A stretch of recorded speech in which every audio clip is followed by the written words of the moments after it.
සුබ දවසක් ඔයාලා හැමෝටම. අද මම ඔයාලට අරන් ආවේ අමුද්‍රව්‍ය 3ක් භාවිතා කරලා හදන රසම රස කුකී රෙසිපි එකක්. මේක හදාගන්න හරිම ලේසියි. පැයක් වගේ ඇතුළත අපිට හදලා රස බලන්නත් පුළුවන්.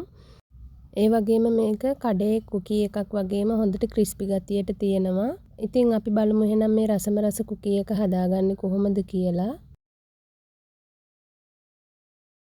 මේ වගේ භාජනයකට මම කාමර උෂ්ණත්වයේ තියෙන මාගරින් ග්‍රෑම් 150ක් දාගන්නවා. මෙතනදී ඔයාලට බටර් උනත් භාවිතා කරන්න පුළුවන්. මම මෙතන අරගෙන තියෙන්නේ මාගරින්. ඊට පස්සේ මේක විනාඩියක් විතර හොඳට බීට් කරගන්නවා.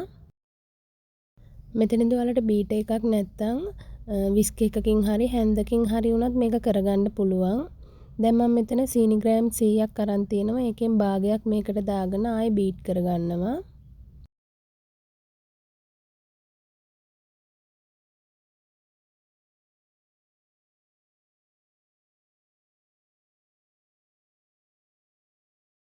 මේ විදිහට මම ඉතුරු සීනි ටිකත් මේකට දාලා විනාඩි 2ක් වගේ බීට් කරගන්නවා. බටර් කේක් වලට වගේ සීනි දිය වෙනකම් බීට් කරන්න ඕනේ නැහැ.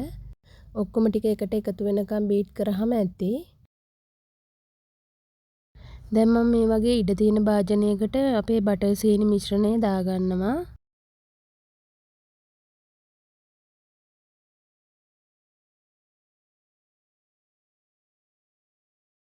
දැන් මම මෙතන පාන් පිටි ග්‍රෑම් 250ක් අරගෙන තියෙනවා. පාන් පිටි ටික ටික දාලා මේක අපි බීට් කරගන්න ඕනේ.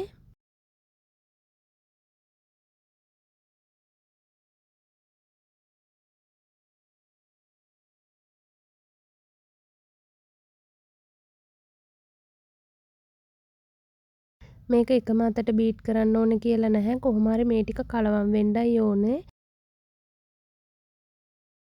බීටරයක් නැත්නම් ඔයාලට අතින් උනත් මේක කරගන්න පුළුවන්. මේ විදිහට පිටි ටික ඔක්කොම දාලා අපි බීට් කරගන්නවා.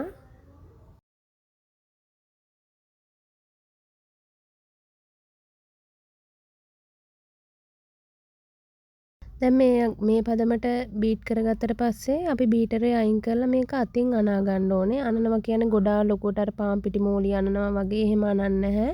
මේ ටික ඔක්කොම එකට එකතු කරගන්නයි ඕනේ. මේ විදිහට අතේ ඇලෙන්නේ නැති ඩෝ එකක් තමයි අපි හදාගන්නේ. බැරි වෙලා හරි මෙතනදී ඔයාලා ගන්න පාන් පිටි එකේ වෙනසක් වෙලා ඇලෙන ගතියක් ආවොත් තව පාන් පිටි ටිකක් එකතු කරගෙන අනා ගන්න. මේ විදිහට අතේ ඇලෙන්නේ නැති ඩෝ එකක් තමයි අපි හදාගන්නේ. ඊට පස්සේ මම මේ වගේ බේකින් ට්‍රේ එකකට බේකින් පේපර් එකක් දාගන්නවා. මෙතනදී ඔයාලට තෙල් කොලයක් උනත් දාගන්න පුළුවන්. දැන් අපි අර හදාගත්තු මිශ්‍රණයෙන් මේ වගේ බෝල හදලා මේ බේකින් පේපර් එකෙන් තියාගන්නවා. මේක ටිකක් ඈතින් ඈතට තමයි තියාගන්න ඕනේ. මොකද බේක් වෙද්දි ටිකක් ලොකු වෙනවා. ඊට පස්සේ මේ විදිහට අතින් චුට්ටක් මේක පැතලි කරගන්නවා. මේක ගොඩාක් ඝනකමට ගන්නත් එපා, ගොඩක් තුනී කරගන්නත් එපා. දැන් මම මේ විදිහට මේ ගෑරිප්පුවක් අරගෙන මේ විදිහට ඉරි ටිකක් ඇඳ ගන්නවා. එතකොට අපේ කුකී එක ලස්සනට එනවා. දැන් මම මේ විදිහට සීනි ටිකක් මේ කුකී එක උඩින් ඉහා ගන්නවා. එතකොට ගොඩාක් රසයි මේක. දැන් මේ හදාගත්තු කුකී ටික සෙල්සියස් අංශක 180ට විනාඩි 10ක් ප්‍රීහීට් කරගත්තු oven එකක දාලා විනාඩි 30ක් බේක් කරගන්න ඕනේ. ඔයාලා oven එකට දැම්මට පස්සේ විනාඩි 30කට පස්සේ පොඩ්ඩක් අල්ලලා බලන්න එබෙනවා වගේ නම් මේක අනිත් පැත්ත මාරු කරගන්න. මොකද oven එකේ ඇතුල් පැත්තට හොඳට රස්නේ එන නිසා ඒ පැත්ත කර වෙන්න පුළුවන්. දෙපැත්තම එක හා සමානව බේක් කරගන්න. බේක් කරලා මේක අපි oven එකෙන් එළියට ගන්නකොටත් මේක තියෙන ටිකක් මෙලෙක් ගතියට.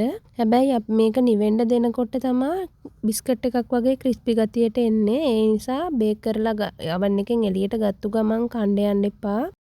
මේක ටිකක් එහෙමම විනාඩි 15ක් විතර නිකන් කාමර උෂ්ණත්වයේ තියෙන්න දෙන්න.